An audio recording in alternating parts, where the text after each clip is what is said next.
Hello everybody, welcome back to HardReset.Info channel. In today's video, I'll show you how to enable developer options and USB debugging on your Motorola Moto G77.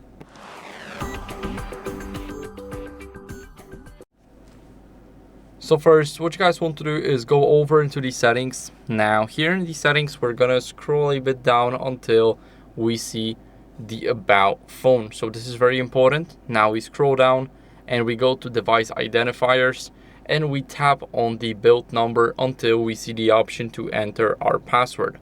Once we enter our password, we get a notification that we are now a developer. And if we go right here into the system, we see developer options. Now, if we want to enable USB debugging, we need to scroll a bit down here or simply search here. But we got here the option right here. And as you guys can see, it's intended for development purposes only. And it's basically used to copy the data, and it will basically enter the debug mode whenever the USB is connected to, let's say, a PC.